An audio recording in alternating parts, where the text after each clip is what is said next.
It's Tarra Kruper. Thank you so much for joining me today. So let's get started here. So I'm coming to you live from Hawaii. I am an educator for Wella professionals and GHD, and I'm here to teach you some balayage tricks and tips today, along with some social media business tips on how to attract clients because we put in a lot of work on our social media, so we want to make sure it's bringing in some money for us, right? All right, well, I'll start off, tell you a little bit about myself. So, I am an educator for Wella and GHD, like I said. I am based in Los Angeles, California, and also Hawaii. I'm a Jersey girl. I am in the salon full time doing clients. I specialize in balayage, color corrections. I love natural looking hair, which is also why I love balayage because it gives you that really natural sun kissed look, which is what I'll be talking all about today. And I've been teaching for about 7 years, and I've been in the industry for over 10, which is honestly crazy to even say. But I'm so excited to be here with you today. And also, I do teach social media classes. So I teach our Wella Master Instagram 101 and newly introduced 201. And I'm also a life coach. So, all of those things, I love helping people grow their business and reach their goals. And I love living that way too. So, I'm so happy to be here with you today. And so here is a pre-done doll head, which will show you a little bit about the types of looks we'll be talking about today. You can see this is very sun-kissed, and this doll head is actually not even toned because I wanted you to see that balayage really creates a look that even without the gloss should look effortless, sun-kissed, very natural. You can see there's no harsh lines, and I'll turn her for you. It's a little on the warmer side, but you know what? Balayage most of the time is. How many times have you had clients tell you they're looking for balayage, but they don't want any warmth in their hair? It's hard to break through all of that warmth when you're not using any foils or any type of heat source and you're letting the hair just process in open air. So I guess since we're talking about it, let's just get into the difference between balayage and foiling because a huge part of this service is the consultation. So we have balayage, and what will that give you? Answer in the chat for me. When you think of balayage, what do you hear? What are you seeing? So a lot of times people see color in the hair and they think that it's balayage, and it actually isn't. Balayage originated in Europe and it's very sun kissed and effortless, and the meaning is to go from dark to light.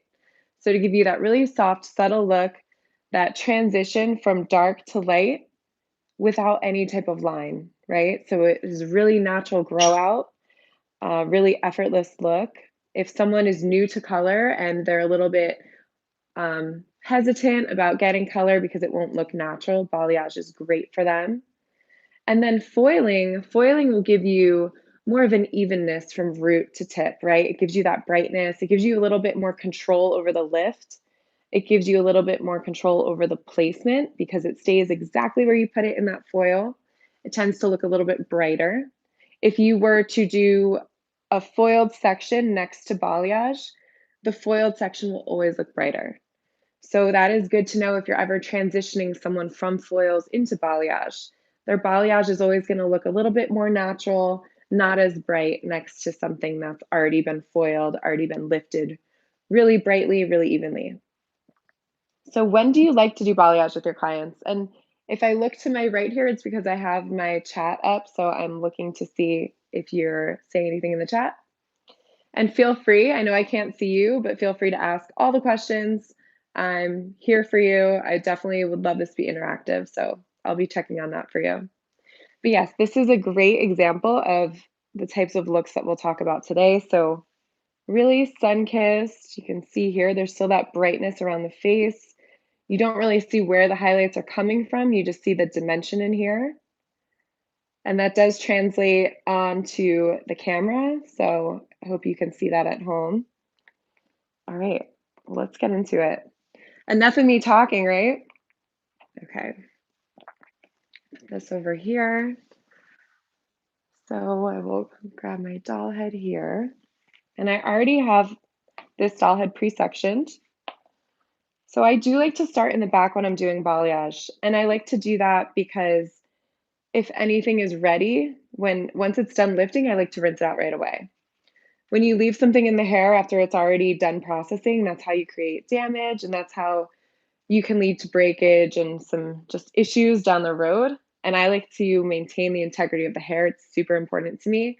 In my opinion, it's how you gain really loyal clientele by taking care of their hair and building a goal of long-term success versus short-term, "Hey, nice to meet you. I'll get you super blonde," and then they never wanna come back to you because they don't have hair anymore. So I've learned early in the game to maintain the integrity of the hair and work a little bit slower and, really just get up to that lightness, but in a gentle, safe way. So I always like to start in the back. And then also, it lets me evaluate how the hair is lifting. So by the time I get to the front, if I need to adjust developer, if I need to switch up my placement or see how the hair is reacting to the color, I can do that. And then everything's ready to be rinsed all at once. All right, so I'm going to put my gloves on. Who uses gloves when you do color? It's funny, so I used to be one of those people that wouldn't use gloves, and of course, when I'm teaching, I would, and in the salon, I was so bad when I was using lightener, and then after, this year, especially with being, a little off from the salon for a little bit with COVID, and then going back to the salon, as soon as lightener touches my hand, it's like, did it for the first time. So now I use gloves all the time. All right. So here we go. This is our free lights. There you go. So you can see how creamy it is. It's also white in color. And I'll dip the brush in here so you can also see. So it's really creamy. This stays exactly where you put it on the hair. There's no swelling. There means that there's no bleeding, which is great when you're balayaging. You want that color and that lightener to go exactly where you put it, and it also won't dry out. So there's something called Activefuse Technology, and I have the container here. So this is the free lights. So there's something called Activefuse Technology in here, and what that does, it creates a barrier that allows the lightener to process and not dry out. So even though it forms a hard shell on the inside, it's still nice and moist. You might not like that word, but it's true. And it keeps working because we know once that balayage dries out, it's done. So this does have clay-based ingredients, but it's not completely clay-based. So it won't crack and kind of break off the hair. It'll keep working, which I love. All right. Let's see here.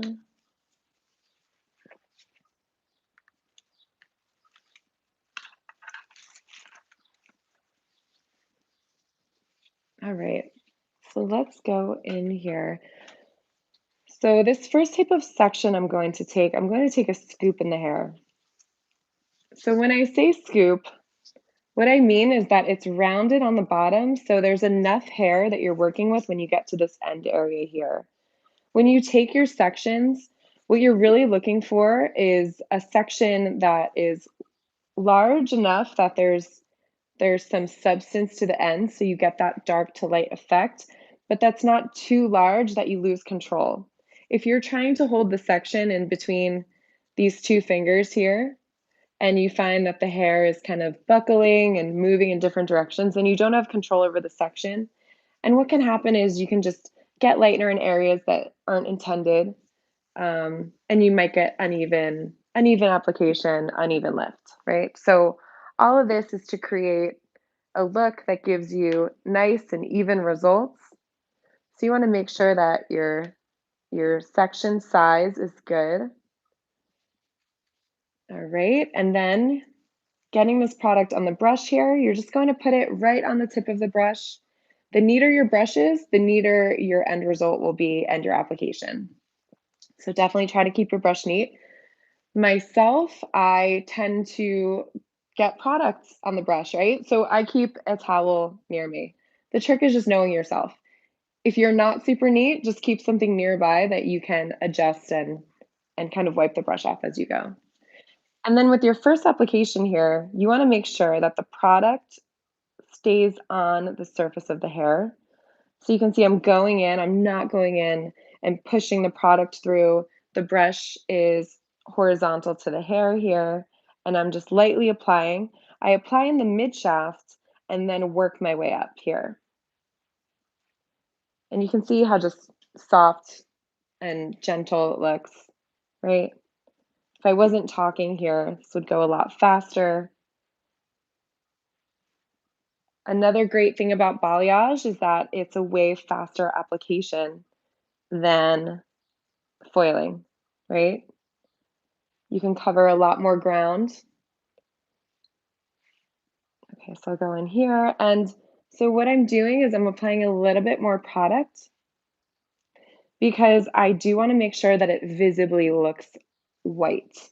The lighter something looks, the more it's going to lift because that's telling you that there's more product on the hair strand.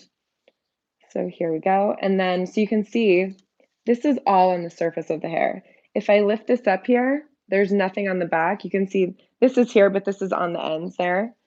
You don't want any product under here.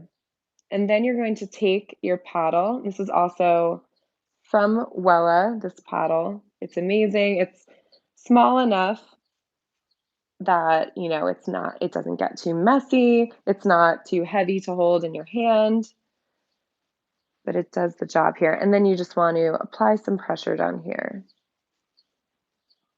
And now something that I like to do is before I drop my section, I do like to take the end of my brush and just sweep it under. And that way you can see there's such little product on there. But if there's anything under there, then you'll get it so it's not laying on the hair underneath that section. And then you just let the hair drop and let it process like that. So you want to make sure that it looks nice and even as it's processing, right? So there's no solid lines in there. It's a nice flow. The color gets more saturated as it's on the end. So you know that as it dries and when it's a finished product, it's going to look the same way. If you paint something and you're looking at it, and let's say you see like an area of lightness on the top and then it doesn't look as bright at the bottom, that's something that you want to fix as it's processing because it will dry like that. Do we have any questions so far? Let me know. Here for you. Okay, so we're going to turn this here. So let me do a section of what you wouldn't want your balayage to look like, right? Because that always works for me. People describe, oh, if you see it like this, then that's not good. And then in my head, I'm like, okay, but what does that look like? All right, so for starters, this.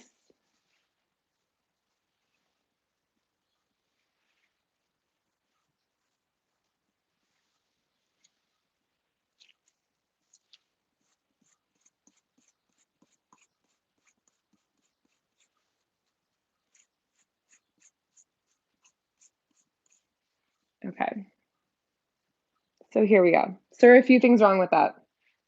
First, I took a section that was way too thin, right? So now you can see when I lift it up, you see color that came through to the other side in here. So first things first, too small of a section. Second, I started my application up towards the top here. You can see there's this glob of product.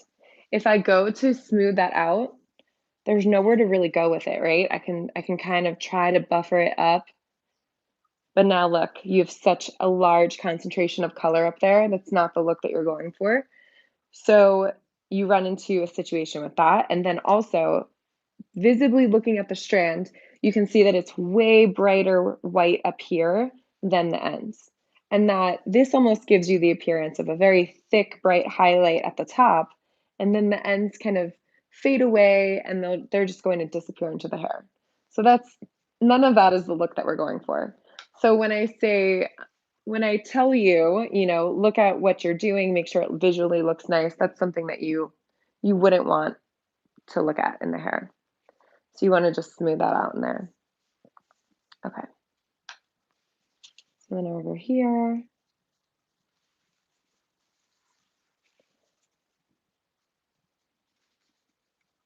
Okay, so this section here, let's say that you did want a little bit of a brightness at the top. You can take an angled section.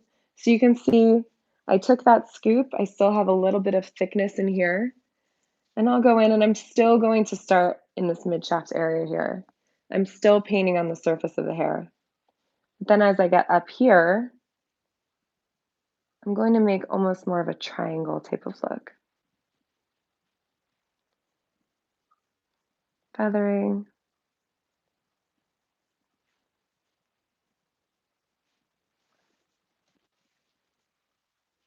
All right, then I get my paddle here.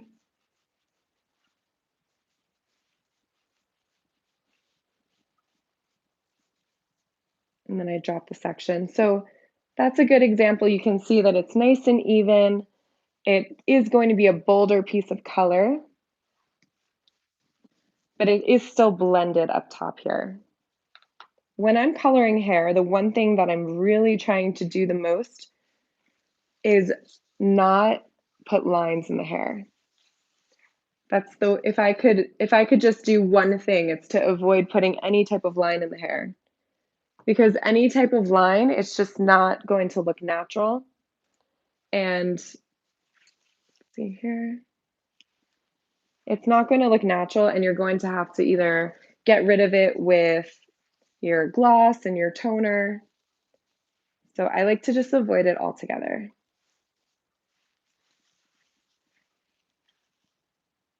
All right. Any questions so far? So do you find that you're doing a lot of freehand painting in the salon? Are you mostly doing foiling? I definitely do a little bit of both. So I work in Beverly Hills, Los Angeles, also Manhattan Beach, Marina Del Rey area, if you're familiar. So it's two different types of environments, two different types of vibes. So I have clients with all different types of personalities, and some of them like really bright blonde and some bright contrast, and other clients want it to look really natural and blended. So I use a lot of different techniques when I'm doing my clients. I'm constantly switching it up, which I love. All right. Well, let's see here. Okay. So now let me show you a technique. If you wanted to, this is something that can be done using foils, and I'll show you how to do it balayage. So when would you want to do it with balayage instead? That would be when you want it to look a little bit softer and you don't want that brightness. And let's say, oh, you love balayage. Awesome. Thanks, Jess. All right, so when would you want to do this technique? If you're looking for something a little bit softer, maybe if they don't already have color in their hair and you don't have to fight through that color. So what I did here is I just weaved this section. You can see here, and I'll clip this up. And then underneath here, take this section.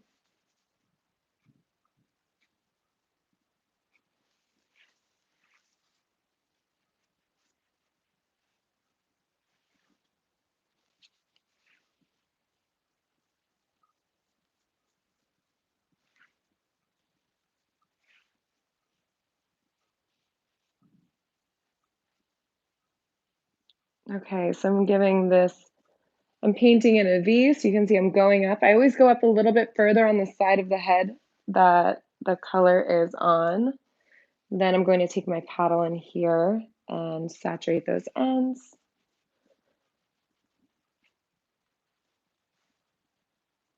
All right, and then I'm going to drop that piece. Next, I go in here, I take this, and now I'm going to just paint up here.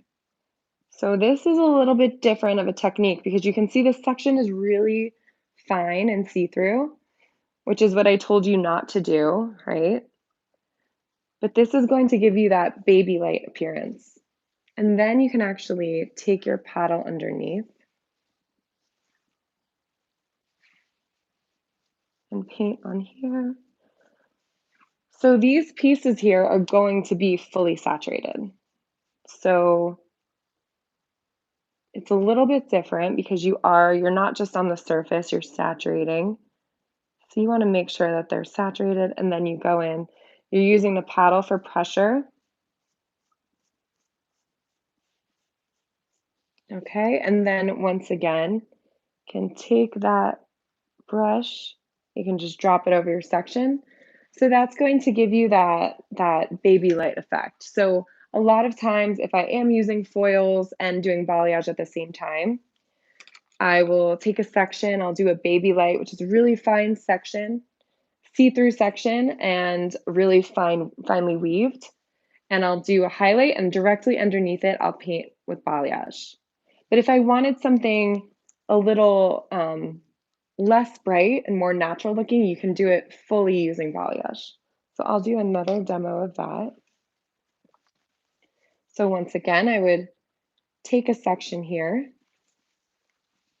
and I would weave. And you can do this however thick of a weave that you would like. I would still try to do a finer section. You could also tease if you would like. So you can see here, weave. I'll take that. I'm going to clip it up. And all of these looks are customizable. So I think whether I'm doing highlights or balayage with my clients, I'm always customizing a look for them. So the consultation is huge. If they show me photos, I ask 100 questions. So if I have a new client or even an existing client, we're changing up a look, I'm always asking them to show photos of what they have in mind. And if they don't have a photo already, then I like to look one up with them because I want to make sure we're on the same page. And there's been a lot of times that I've thought I was on the same page with someone and I wasn't. And you don't find out until the end, right? So now I like to know right off the bat, are we on the same page? So we look at photos together, and if they don't have them, then I look them up with them. And I'm very um, I'm very detailed when I'm talking about the photos with my clients as well. So I don't just look at a photo and say, okay, perfect, let's do that today. I look at the photo and I ask, okay, do you like how high up those highlights go around the face? Do you like the contrast between the highlights and the base? Do you like how warm this color is? If they don't know what warm is, I break it down for them. Cool tones, warm tones. Sometimes clients don't know what that is. So we have to assume that they don't and just break it down. So I love to just really ask a lot of questions. So you make sure that, everyone is on the same page. They're going to be really happy. Another thing I like to ask when I'm doing my consultations, and it is someone with a new, let's say they're doing highlights for the first time, which might be a lot of your balayage clients. Some brunettes want to still feel brunette after they get their balayage, right? So I always like to ask, I'll go under here, I'm just making sure there's no excess color and then dropping that section over. So some clients like to still really feel like a brunette after their balayage. So I always like to ask that question. When you leave today, would you like to feel more blonde or more brunette? I'm just showing you. You can see that blend even as it's processing here. All right, we'll go to the next section. So I like to ask that. And then if they still want to feel brunette, mental note, I make sure to leave enough. I see a yes. I make sure to leave enough of their natural in between the sections because balayage, another thing you can do is over balayage, right? You're trying to make sure you have enough in there, and then sometimes it's too much. So I always like to ask them, when you leave today, do you want people to notice that you just had your hair done, or would you rather have it be more subtle and go lighter next time? So I ask them those questions, ask them, do you still want to feel like a brunette? And then I make them answer because number one, it's giving you an idea of how comfortable they are with change and how also their personality type, right? Do they want attention? Do they want everyone to notice? Are they more of a natural type of color, right? So I like to get a question that way. And then also it sets you up for not having to do a redo, which is my second goal when doing hair color. So the first one, and I'm just taking a nice scoop up here, and I'm going to show you a cool placement for the top of the head. So the first one, I just took a parting across the head, and I'm just taking a scoop out of that parting. There tend to be a lot of calyx in this area, right? This is the crown area. So I like to just really go with the flow of the hair, not try to force a section on hair that wants to go the other way. I think you probably know what I'm talking about. You're kind of fighting that hair into a section, especially if they have a strong wave pattern. So I like to go with the flow of the hair. Yeah, but so when I was talking about redos, I always want to avoid making lines in the hair and also having to redo a service. I really feel that if you redo a service, a lot of times it has to do with the communication, not necessarily your skill. So it's that they had different expectations. And I always take it on as my responsibility because at the end of the day, we're the professionals.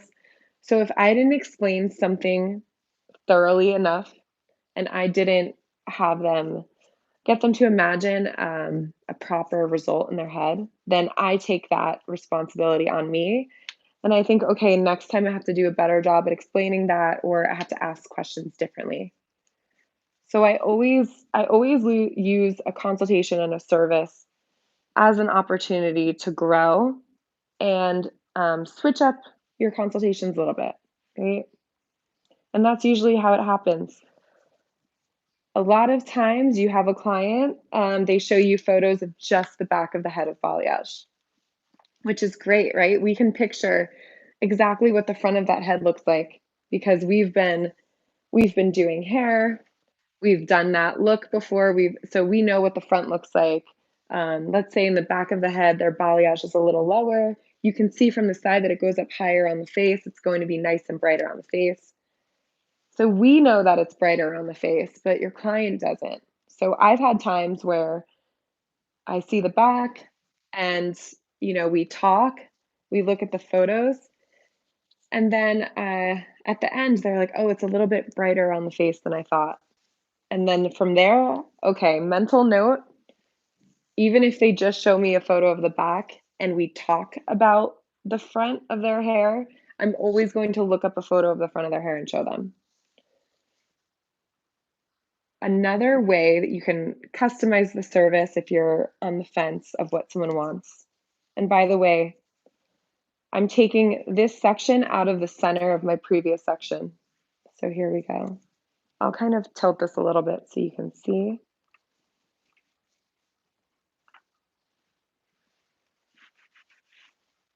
All right, so I have my section here and it goes across. And then I'm taking this one across this way and I'm scooping and I'm dropping this hair out. So this hair is your section in between. This is your contrast, and then this is your highlight. So, like I was talking about over highlighting, and I always like to keep dimension. And one of the struggles with balayage is having a placement that looks natural and not foiled and not intentional, but still looks cohesive and good, right? And doesn't look random. So I've struggled with that, and I found that this pattern where you pretty much are doing a zigzag across the top of the head has worked wonders for me. I love to use it when I'm foiling as well. I love it for balayage. You can customize it by going up higher in your section, by taking bigger sections, by taking your sections closer together. There's so many ways that you can customize this look. So that's what I'm showing you right now. And I did see a question come in. Okay, so a few questions. Okay, when would be a good time to add low lights or gray coverage regrowth dark? Okay, that's a great question. So there depending on the types of balayage I'm doing, if I'm doing a huge transformation and they want to be a lot lighter and they want their highlights closer to the root, and then I'm also doing gray coverage, there's times where I'll break it up into two separate services. It really depends on what I'm doing. If they're okay with their gray coverage being blended at the root, then there's a chance that you might be able to get that coverage with the gloss at the end of the service. If they have, if they're over 50% gray and they want a lot of coverage, or let's say they want their hair lifted, so you have to go lighter, you have to use permanent color, then I would either do that at the same time, and maybe in that circumstance, I would balayage, and then I would use a separator over my balayage, not because I need to for heat purposes or for drying out, because we know that free lights doesn't dry out, doesn't need heat, and also doesn't swell, right? But maybe I would use it for separator, as a separator, just so that the base color wouldn't get on. So I could paint these sections, especially the ones in the top area in the face that the client would want to the root, and then you could do the base color after, and then if they want their ends lightened, you can paint those. But it definitely depends on how much lightness you're doing. I would do that on a client, let's say their ends were already light and they just wanted them a little bit lighter, or if they were brunette and you were just doing subtle highlights. So, because then what you're going to run into is the highlights that were in those separators, if you use a foil or if you use saran wrap or whatever you like to use, those are going to lift, and then your ends aren't going to be light enough. So if it was like a full color, I wouldn't do it that way. I would break up the service. Here, I'm gonna grab some water actually. Talking a lot over here. Okay. Also, aloha cut, Hawaii vibes. Okay, so if I was doing a client that wanted a huge transformation and they want that gray coverage and they want their ends balayaged, maybe something I would do if they needed two steps, do their base color and then go around their ends and just paint their ends. So I'm getting that kind of dark to light effect right off the bat. And then rinse, shampoo, bring them back to the chair, and then add more balayage. So a lot of times I'm doing more of a full transformation. I guess it really depends on what the look is that they're going for. I don't love doing a base color and highlights at the same time. And I know that time constraints are a thing. Like, we don't have all the time in the world to break up our services, but it really does help for that final result if they want that, if they do want brightness, and if they want their highlights up closer to the root. Does that make sense? Another thing that I would do is a lot of times, even if a client asks for just balayage, I like to think that we are the professional, and this is what I tell my client as well, that balayage is a technique and they are telling me an end result that they're looking for. And I'll use whatever tools that I think are necessary for that. Because we're artists, right? We are professionals. It's our job to make the call. Just because a client comes in and says, I want balayage, doesn't mean that they're a great candidate for balayage. So taking control and having confidence that you know what's right for your client is very important. And then, so what I would do for that is I'll just put in some foils, usually baby lights, around the hairline. Right off the bat, I'll do that, and I'll use a really low developer. So I'll use 6 volume developer, so it's 1.9%, or 13 volume, which is 4%. And I'll put those in foils around the hairline, and then I will apply their base color, and then I will mix up free lights, and then to balayage. And when I'm using free lights, I'm using a higher developer. So if I'm ever doing foils and free lights at the same time, free lights are typically 30 and 40 volume. My foils are typically 6 volume and 13 volume. So I'm definitely a low and slow philosophy kind of girl. But when you're not using any type of separator and you're in open air, you need a little bit more more of a higher developer and higher volume to do that. All right, let's see what else is going on over here. Oh, and that was actually the next question. So, do you tend to go higher with your developer when you do balayage? Yes, 100%. Having said that, if I was doing a client and those ends were already lightened, I would not just go in and use 30, 40 volume. I'm always paying attention to the porosity of the hair and what am I putting that lightener onto? Does the cuticle need to be blown open? Okay.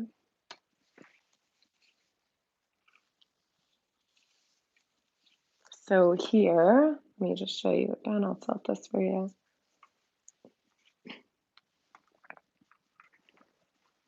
Okay, so my next section, so this section just was here. My next section is coming from here, and it's going this way across the head. If this is confusing for you, send me a DM. My Instagram is Tarra Takes Over, Tarra Takes Over, and I actually have head sheets of this drawn out. So feel free to DM me and ask me for those, and I'm happy to send those to you.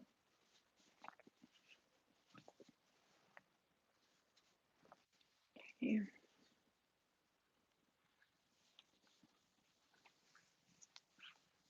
So here we are. So depending how high up you go with these sections is how high up the highlight is going to start, right? Also, you can switch up this placement when it comes to curly hair, wavy hair, straight hair.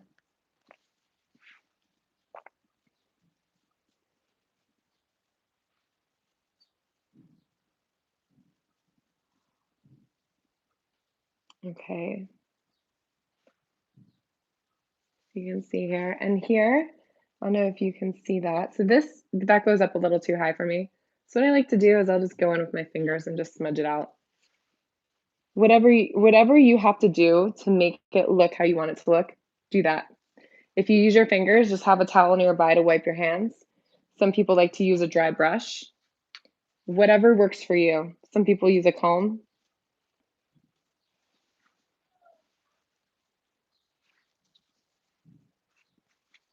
You go in here, saturate those ends. Okay, so another answer to that developer question, right? So knowing what developer to use does depend on, how high you're lifting, the porosity of the hair, the texture of the hair. And drop that there. And then also sometimes the ends are lighter and you don't need to even use like our lowest, which is 20 volume for free lights. Even that would be too high for the lightness of some people's ends. So what I like to do is I'll leave their ends out, and then at the very end, I'll go in and I'll just run some lightener over those ends just to gently, gently shift. And sometimes it's just you're just shifting the tone out of the hair or you're just lightening half a level. There's no need to leave lightener on their hair for 15 minutes. And here you go. So I took this next section here. Let me show you. Here we go. So this section, you can see this one comes across here, and then this comes out of the center of that section.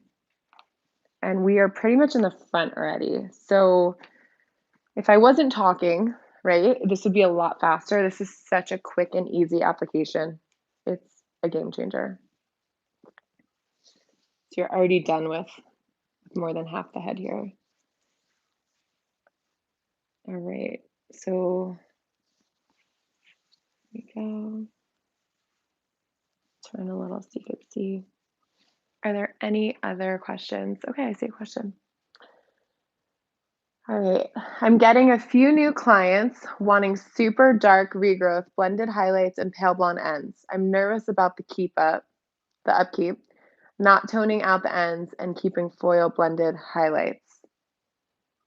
The first service is easy. Yeah,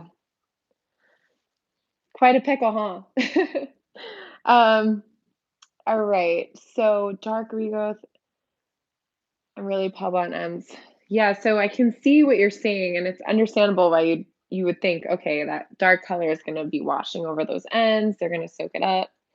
Um, so if the first application is easy, and then I would say that what sounds most nerve-wracking about that to me would be the rinsing out at the sink. Is that what you would say, or is it something to do with the application? I know that you asked the question about the application already. So if it is that rinse out that you are nervous about with that dark color at the root running over those light ends, I would recommend using our service, which is our post color treatment. Okay, see a yes. Awesome. Our post color treatment. So I would, when you're at the sink, I would rinse the, you can do two things, right? You can rinse those highlights and then leave the base color on and then put service, that post service, all over those ends, and it'll kind of act as a barrier when you're rinsing that dark color over. Another thing you can do is hold those ends out of the sink when you're rinsing.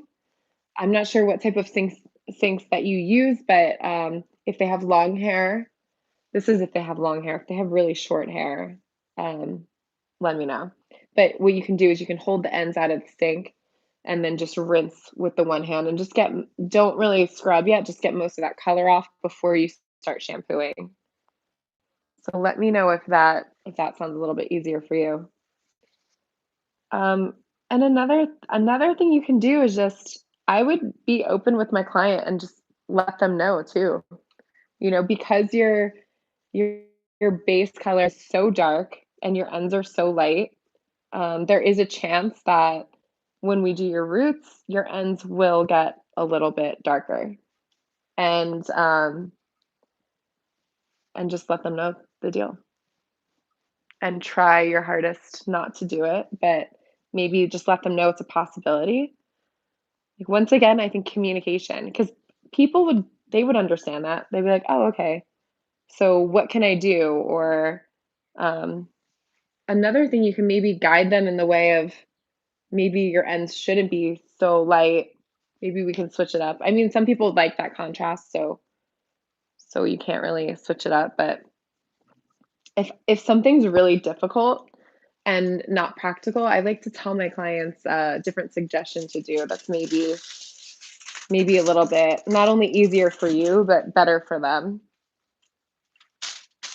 Okay, I hope that answered your question. Awesome. Here we go.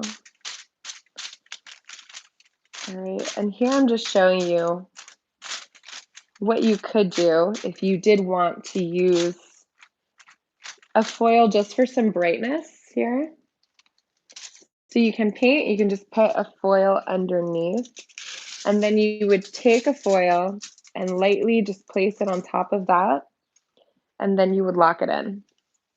So you would just fold in those corners at the top.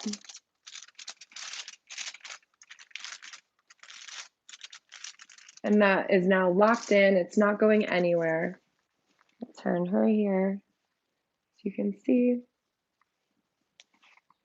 I wanted you to see the placement, so I had her a little bit lower. There you go. Yeah, you can see, and you can still see that sectioning up top here. I do want to just skip to the front here so I can show you that bright piece around the face that everyone loves and still loves. It's been here for years, it's not going anywhere. And then I will also talk about some social media tips.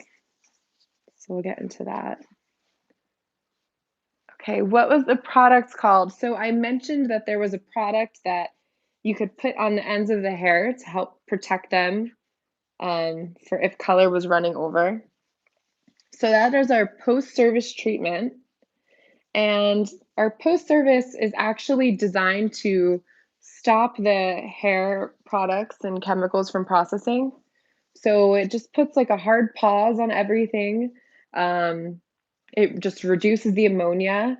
It brings the hair back to a neutral pH. So you're not closing the cuticle, which is great. You can still tone after. So if someone has really porous hair and you want to do a toner and you're worried that the ends are going to grab a little bit quicker and darker or cooler, you can actually rinse your color out, shampoo, do this post-service treatment, and then apply your gloss or toner.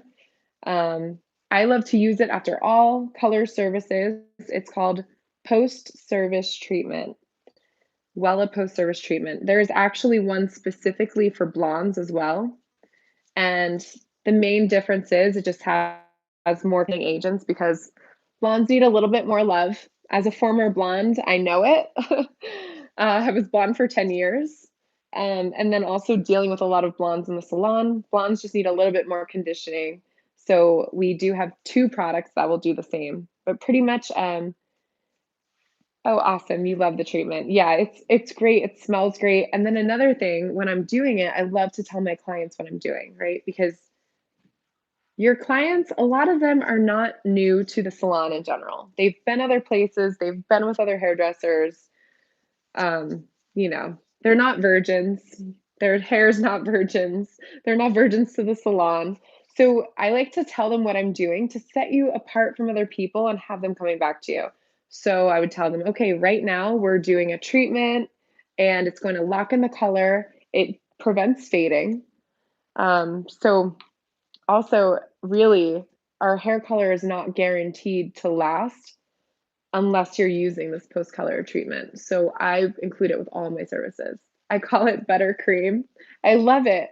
That's awesome. Yeah, and you tell them what you're doing, why you're doing it. And a lot of clients are like, "Oh, that smells great. I wish they had this in a conditioner. I love this." So yeah, post color treatment. Highly recommend it. Okay, so I don't know if you saw what I did here, but pretty much I took this triangle section here and that is because I treat the hairline like a different animal because it is, right? You can do the rest of the hair any way you want. If that hairline isn't the way that your client wants it, they're not happy. And can we really blame them? I mean, it's the first thing they see when they look in the mirror. So I always want to make sure I nail this hairline. If my client is parting to the center or the side, I take a triangle in the center. That way they have that variety. If they're parting to the side, then I take a triangle section off to the side. So I do customize it depending on where they part their hair. I always ask them where they're parting their hair. If you took this as one big piece, what would happen is you're painting on the surface, you're painting on the surface. It would be soft, it would be bright, but it wouldn't, well, no, it would be soft, it wouldn't be too bright because you would have a lot of this hair in the middle because it's a large section that didn't get touched at all. So what I'm doing is I'm breaking it up into two sections. So there you go. So it's this triangle parting, and I just split it into two sections, and I'm going to paint this piece here. And over direction is important here. So if you just painted it like this, all that hair that is shown when they pull their hair back isn't being painted.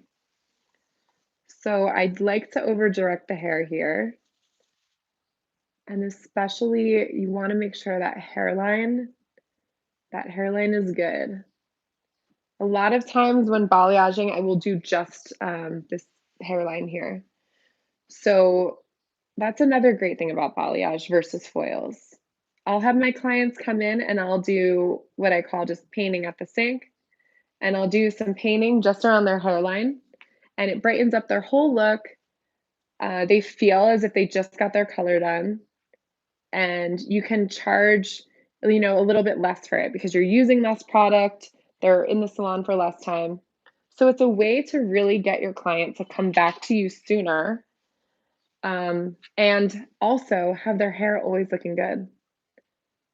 How many of you have clients where they want to be light, but they don't want to be in the salon all the time? They don't want to spend hundreds of dollars every time they see you. So they get their hair done and then they disappear. They disappear for a long time. I remember when I moved to LA 6 years ago. I had clients and I would do their hair and then I wouldn't see them for 6 months. And luckily, I do like to do the hair in a way that it grows out really nicely and looks good. So they would come in and it wouldn't look horrible, but of course they needed a gloss. Luckily, there were no lines in their hair, but they needed a gloss, and I definitely am like, you need to come back a little bit sooner.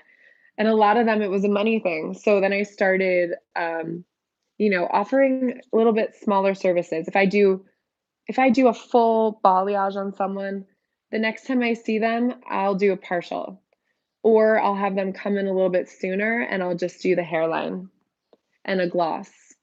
Uh, I love getting people to come in for smaller services. So, one reason is because I love my clients, so I'm happy to see them.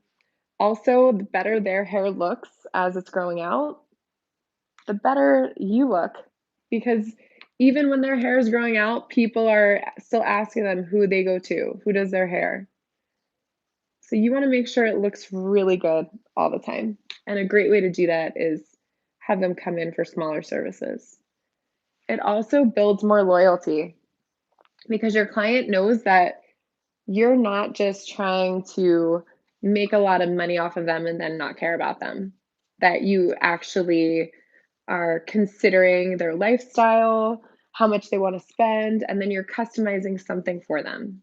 And I mean, I know myself as a client, um, I love I love when people treat me like that. So that's how I would want to be treated. There you go. So I'll turn this for you so you can see. So it looks really soft, right? It looks beautiful as it's even in the hair. And also your client is seeing this too. So your client's looking in the mirror, they're taking selfies, they're seeing how it processes. You want it to look nice because you want it to look nice at the end, but you also want your client to feel good about it as it's happening.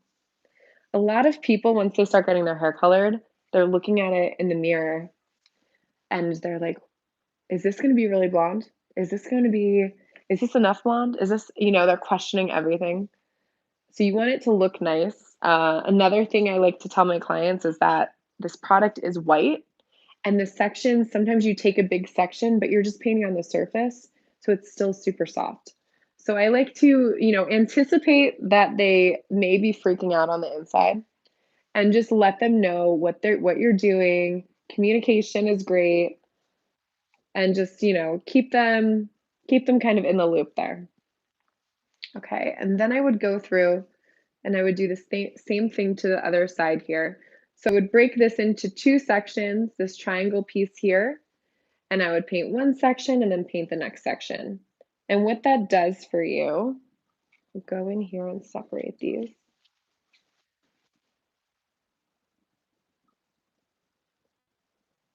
All right. So what this does for you is it gives you two pieces of brightness. So this is going to be nice and bright, but it's still everything is saturated. If you take too big of a section, you can't really control it. So there might be some uneven spots in there. So this is just allowing that not to happen and allowing a really nice end result for you. All right. So yeah, this is just, I did some bits and pieces of highlighting for you today. I showed you some different techniques. I have classes through Zoom for Wella education that we do more highlighting techniques, more balayage, and I'm definitely teaching for Salon Republic in the future too. So any questions you may have, once again, DM me. Tara takes over with 2 R's, and I'm happy to answer any questions for you. I do want to talk about toning really quick. Oh, awesome. I'm glad that you like that. Okay, so toning. So when do you use permanent toners? When do you use demi-permanent toners? It is, it's hard to tell sometimes, right? I'm just going to swap heads here. I'm not going to do a toning demo, but it is easier to talk about it with a pretty doll head versus one with lightener all over it, right? Okay.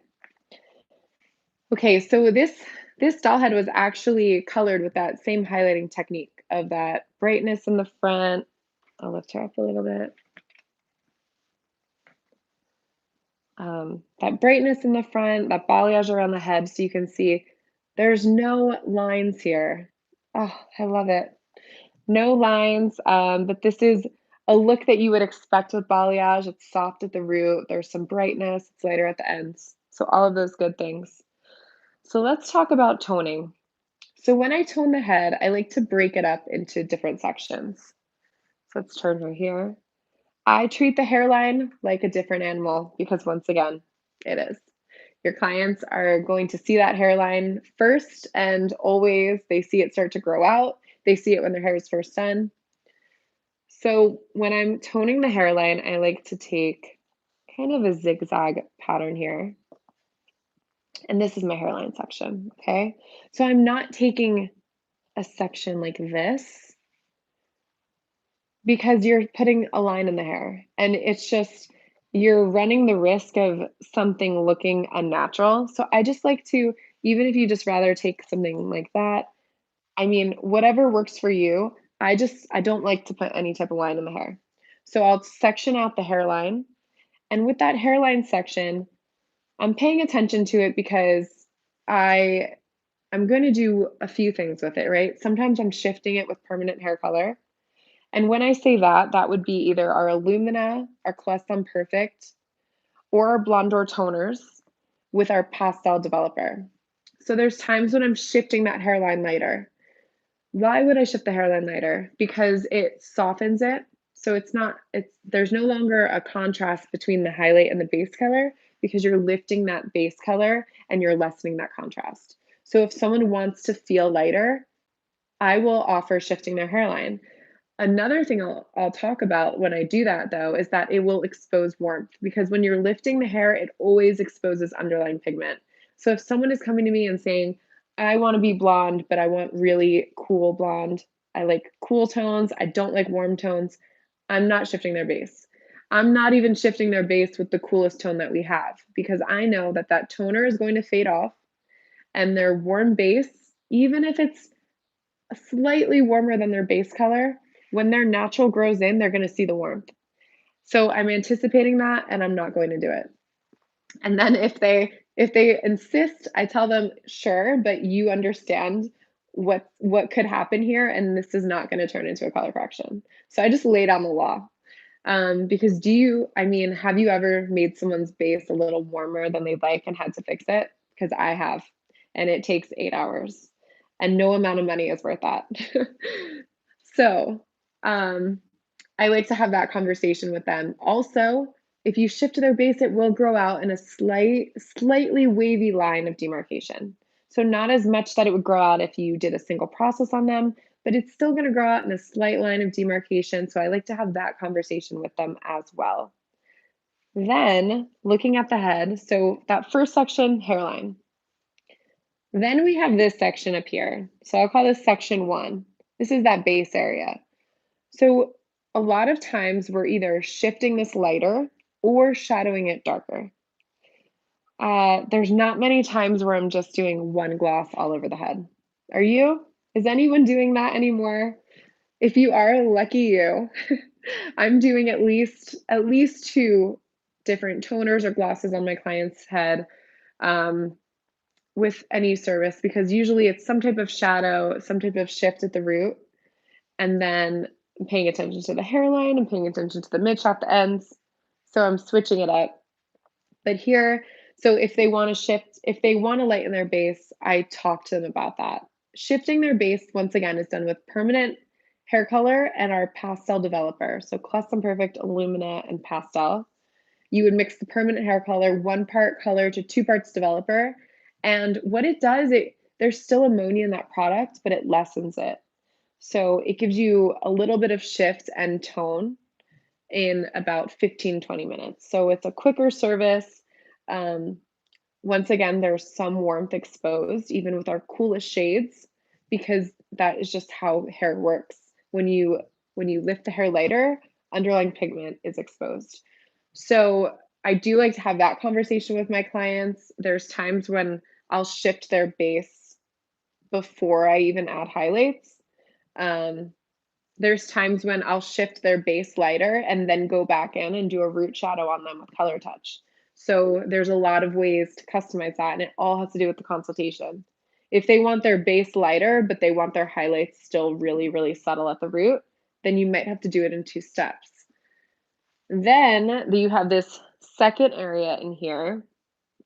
And normally, if this client has, let's say their hair is pre-colored, chances are this area is going to lift a lot nicer than this area in here. Or you're going to have a new paler highlight versus an old warmer highlight. So you might be adding warmth in here. You might be canceling warmth in here. It all depends on how your client's hair lifts. You may not have to use 2 separate formulas, but I just like to pay attention to the fact that this hair here is newer hair. This is their older hair. It may be previously colored. It may be a different porosity. It may have lifted differently. And I just like to be aware of it. And then those ends. So the ends, you're typically dealing with lightness. Um, you're dealing with different porosity down there as well. There's times where I'll use a permanent toner on the ends. So that would once again be permanent color with our pastel developer. And I would do that if someone has natural virgin hair and I add highlights. So let's say virgin hair, which is a dream, and then we're doing balayage. So now they have this balayage all over their head. It's nice and even. Maybe I would shift their base lighter around the hairline and then the ends, because it's going to give you that natural light and then lighter on the ends look. And maybe in this area up here at the root, I would root shadow or just match the natural or tone or do whatever I needed to do. But the real thing I want you to take away is sometimes I'm using a demi-permanent here and then a permanent color around the hairline and the ends. Does that make sense to everyone? You may be doing this already. But toners are very important.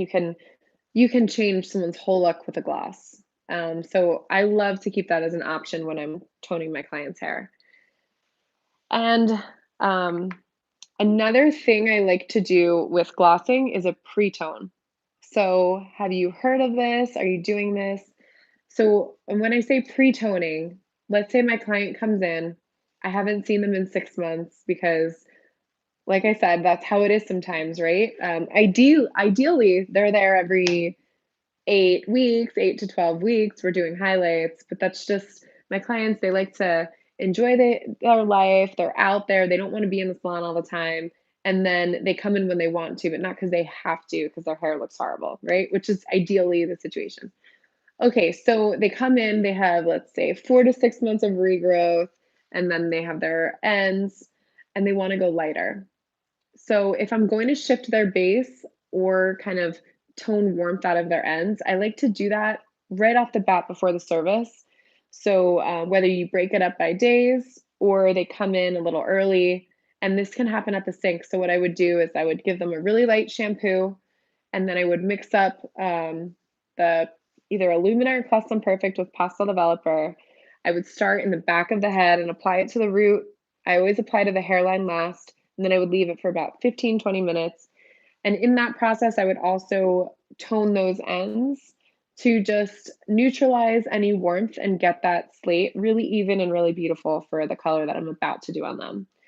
And I find that when I do that, even though you may think, oh, that's extra time, you're doing an extra service, their hair looks good before you even start. So I find that I do less highlights. I don't feel the need to put highlights everywhere and really over highlight because it just really softens everything and evens out the tone. And even your client sees that too. So then they're more apt to come back in and get that service done again. So yeah. Any questions about toning? I know the questions are a little delayed, so I'll give you a few minutes here.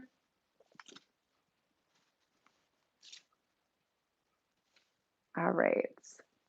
And now let's talk Instagram.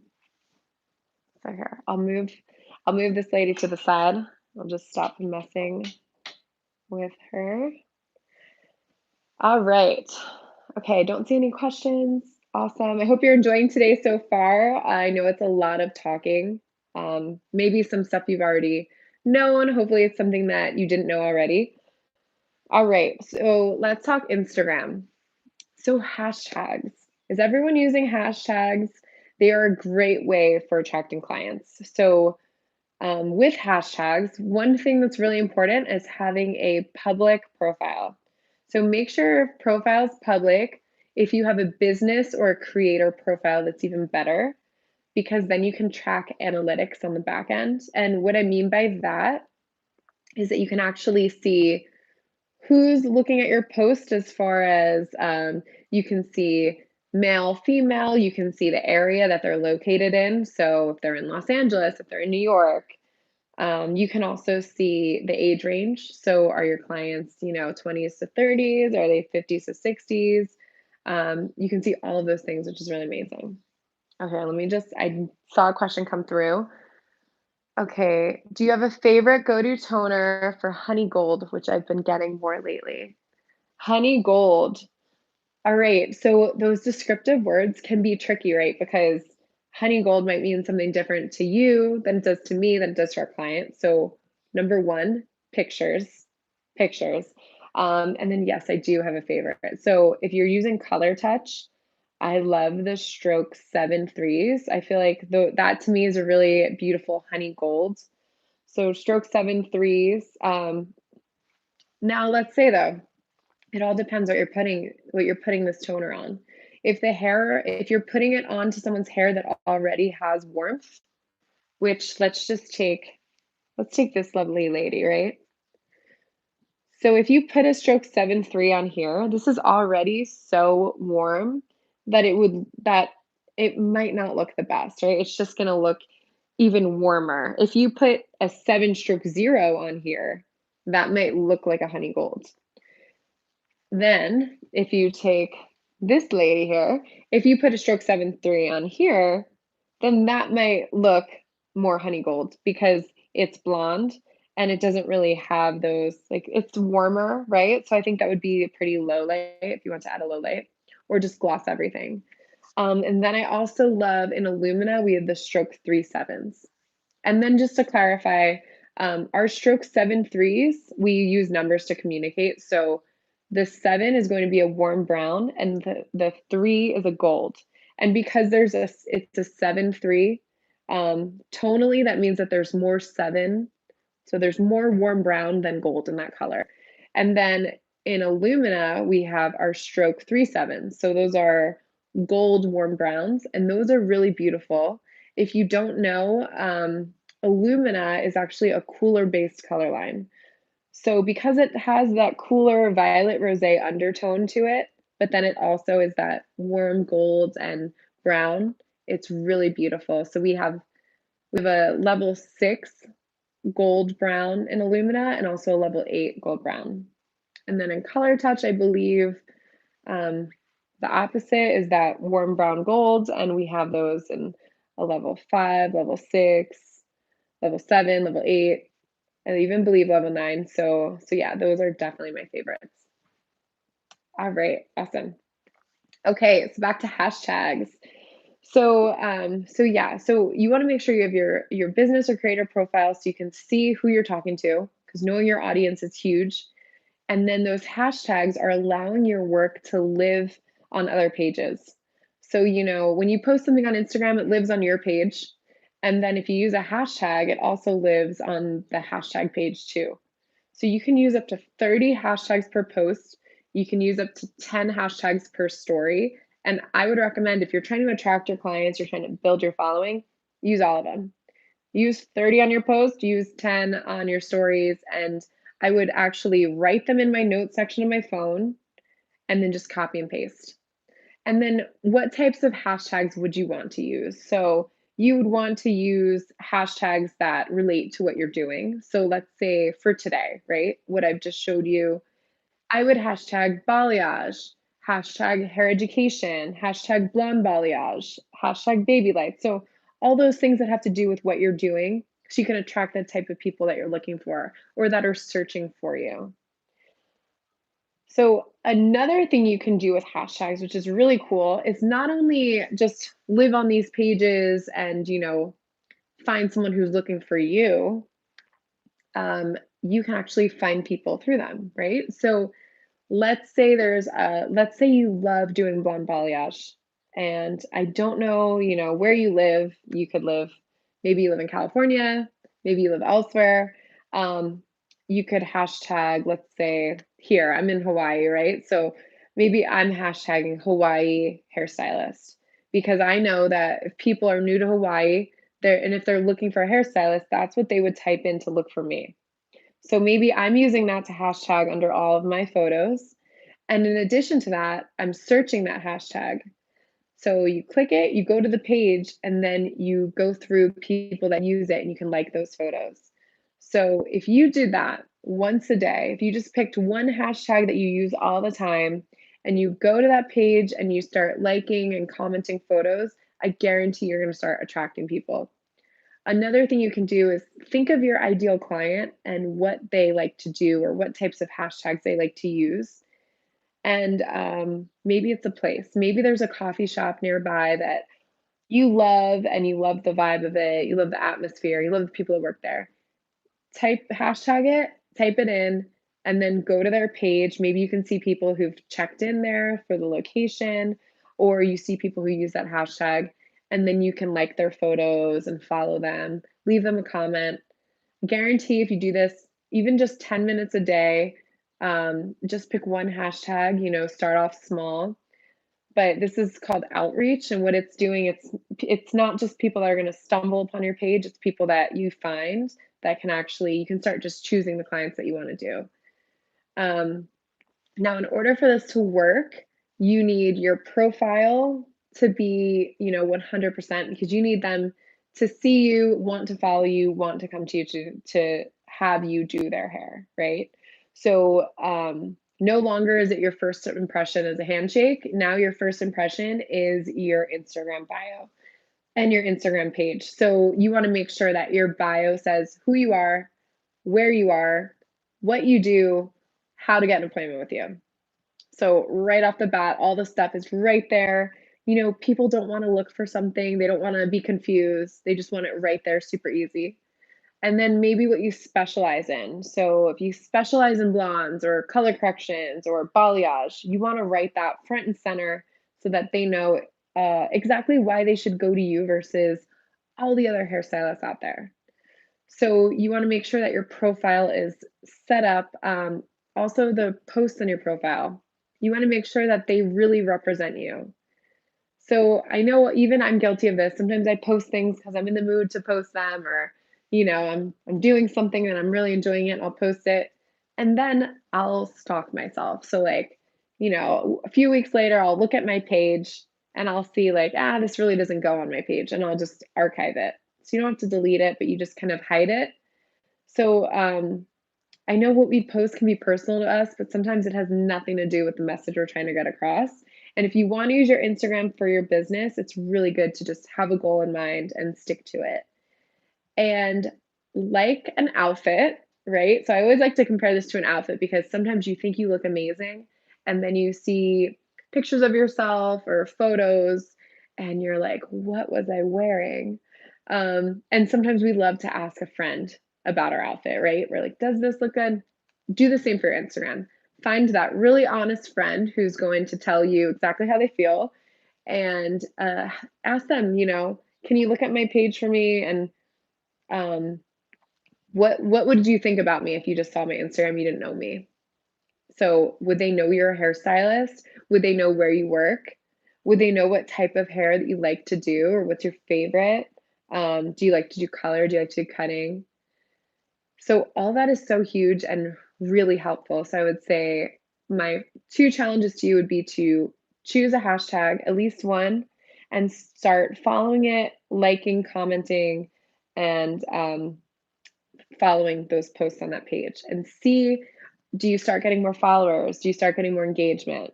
So that's one. Number two would be have someone you trust, that honest friend or colleague or whoever, have them look at your bio, have them look at your page and give you some honest feedback into if they were a client that didn't know you, would they know what you do? Would they want to follow you? Would they want to get their hair done by you? All right. Next, which is super important, under every post should be a call to action. This is something that I'm guilty of not doing. I was just posting things and my caption would just be like, wow, look at this. Look at this blonde. Don't you love it? I love it too. And then that was it, right? Nothing else. And then first I realized, okay, who am I talking to? Am I talking to hairstylists? Am I talking to clients? So who are you talking to? And then what do you want them to do with it? Do you want them to just say, oh, great job? Do you want them to book an appointment with you? Do you want them to answer a question? So always have a call to action.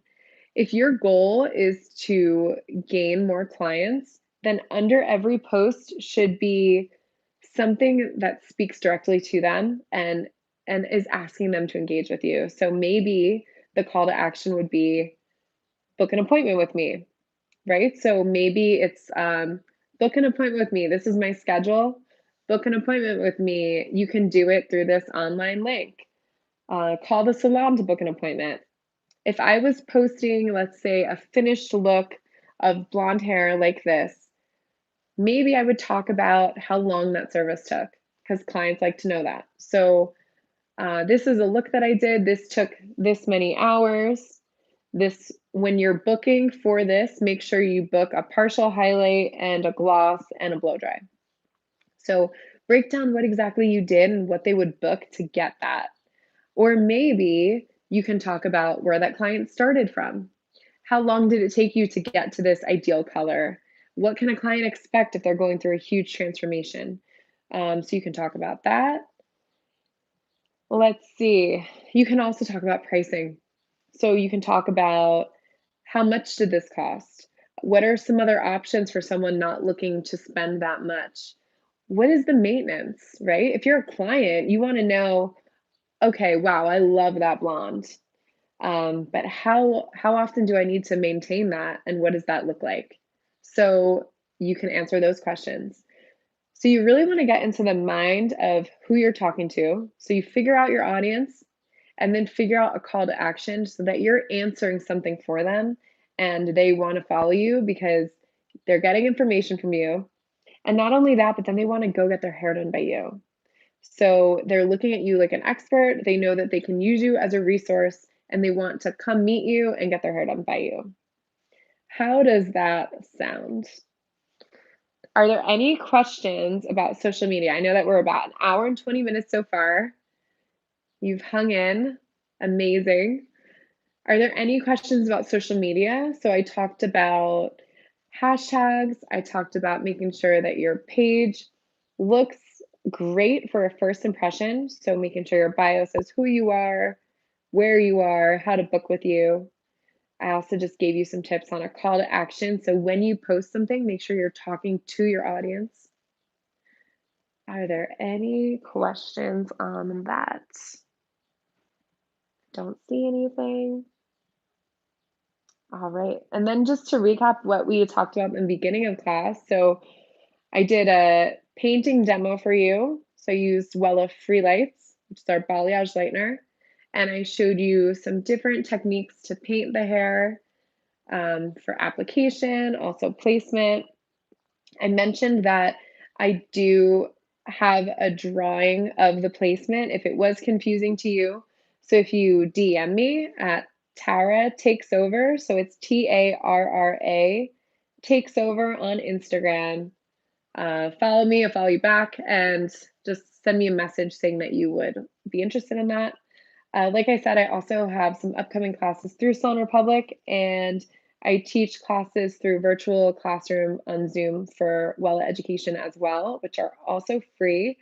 So message me about those. I have some social media classes too if you're interested in that. All right. I do not see any questions. So I'm assuming that I did such a thorough job answering everything that you are good to go and do your balayage. Um, all right. Thank you so, so much for joining me. I hope you have an amazing day.